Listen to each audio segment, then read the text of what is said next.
Kelompok Wahabi ini ternyata tidak hanya menyesatkan dari sisi akidah, sisi fikih atau hukum-hukum atau hal-hal yang berkaitan dengan hukum. Ternyata di sisi atau hal yang berkenaan atau yang berhubungan dengan kesehatan itu kadang juga menyesatkan. Assalamualaikum warahmatullahi taala wabarakatuh. Ikhwan dan muslimin yang dimuliakan Allah.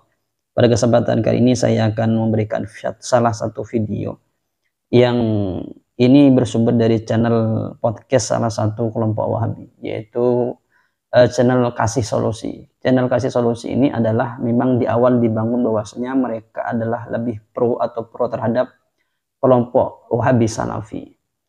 Kalau saya jelaskan sedikit ya, ternyata di Kasih Solusi itu atau secara umum Wahabi ini ternyata menyesatkannya atau mengkaburkan suatu data itu bukan hanya di sisi akidah saja atau di fikih saja, tapi di sisi kesehatan itu kadang orang-orang Wahabi ini menyesatkan juga dengan bahasa seperti itu ya.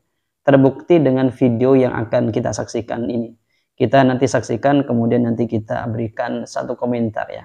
Kita saksikan dulu videonya. Jangan lu pergi makan telur dadar, man. Ntar kena kanker sama diabetes. That is so wild, man. Itu klaim yang luar biasa wild. Jadi kalau bagi teman yang belum nonton, please go to ini gue kasih cuplikannya.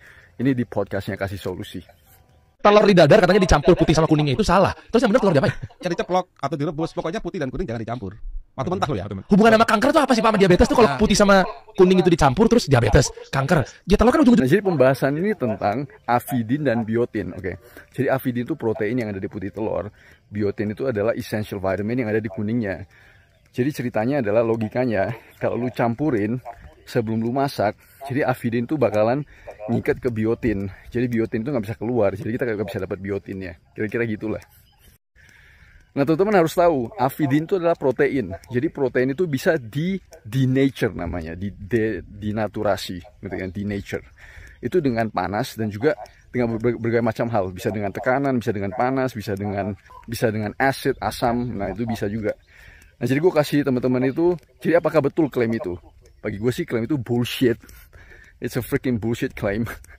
Jadi gue kasih teman-teman dua referensi dari two subchapters dari chapter Biotin Deficiency di Science Direct. Jadi teman-teman bisa ngelihat avidin itu bisa di inactivated. Jadi dia bisa melepas biotin dengan memasak. Jadi nggak masalah, men. Lu kocok telur putih dan kuningnya, terus lu masak, it's fine, lu dapat biotinnya. So makan telur dadar, it's fine. Gak bikin lu kena kanker atau diabetes. Kalau kita lihat dari penjelasan tadi dari video itu ya, itu kan intinya apa yang disampaikan di podcast salah satu channel Wahabi itu ya kurang benar begitu informasi itu. Kita juga perlu tanya sebenarnya yang ngasih penjelasan bahwasanya telur dadar itu menyebabkan ini dan itu atau bahaya, itu sebenarnya siapa dua narasumber tadi yang ada di Kasih Solusi itu. Kemudian yang menjelaskan, yang membantah itu dia S3 agak keluar ya. Kemudian dia juga menampilkan data yang sudah ada penelitiannya begitu. Tapi kalau kita melihat begini, sebenarnya kalau kita melihat dari bahasa atau dari video ini, kelompok Wahabi ini ternyata tidak hanya menyesatkan dari sisi akidah, sisi fikih atau hukum-hukum atau hal-hal yang berkaitan dengan hukum. Ternyata di sisi atau hal yang berkenaan atau yang berhubungan dengan kesehatan itu kadang juga menyesatkan begitu. Hal yang semacam ini yang ditakutkan. Makanya ada beberapa teman-teman yang berpikir begini. Ketika kelompok Wahabi ini dia tidak memberikan informasi yang benar di satu hukum misalnya, apakah tidak berkemungkinan di hukum-hukum yang lain yang mereka jelaskan, yang mereka paparkan, apakah tidak menutup kemungkinan mereka menjelaskan dengan informasi yang tidak benar atau dengan yang salah-salah gitu bahasanya.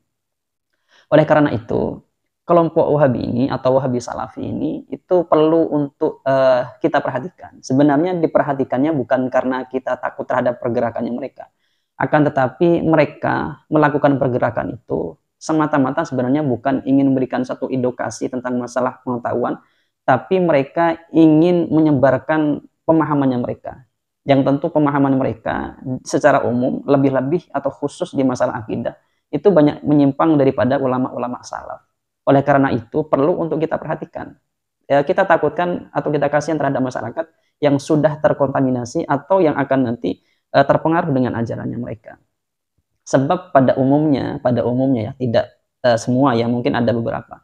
Tapi pada umumnya orang-orang yang berinteraksi sudah terkontaminasi dengan aliran Wahabi Salafi ini, kebanyakan secara pemikiran itu keras, tidak mau menerima apa yang menjadi pemikiran terhadap orang lain atau di orang lain. Ketika dia berbicara, ketika berinteraksi dengan masyarakat, maka dia memposisikan dirinya paling benar, sehingga mereka tidak mau menerima pendapat, pemikiran, opini dari orang lain, atau ketika kumpul dengan masyarakat tidak mau menerima opini, saran dari masyarakat. Oleh karena itu gerakan ini perlu untuk diperhatikan. Yang sangat ditakutkan sebenarnya di selain akidah, memang di sisi kesehatan. Ketika informasi yang diberikan itu salah, maka dampaknya itu terhadap kesehatannya seseorang. Maka kalau begitu bagaimana, itu sangat bahaya sekali. Kan secara umum kesehatan itu tergantung nanti pada kondisi pada individunya. Karena setiap orang itu mempunyai kondisi yang tidak sama. Misalnya seperti seorang perokok. Perokok itu secara umumnya rokok itu memiliki bahaya tertentu. Akan tetapi bahaya ini bagi kondisi satu tubuh seseorang itu tidak berdampak apa-apa atau kebal terhadap satu penyakit atau kondisi yang ada atau serangan yang diberikan oleh rokok ini. Oleh karena itu, ketika kita tidak bisa memahami apa yang disampaikan atau tidak dijelaskan apa yang disampaikan oleh ustadz atau wahabi, khususnya berkaitan dengan kesehatan misalnya, itu sangat bahaya sekali. Ditakutkan masyarakat nanti mendapat dampak yang kurang baik begitu.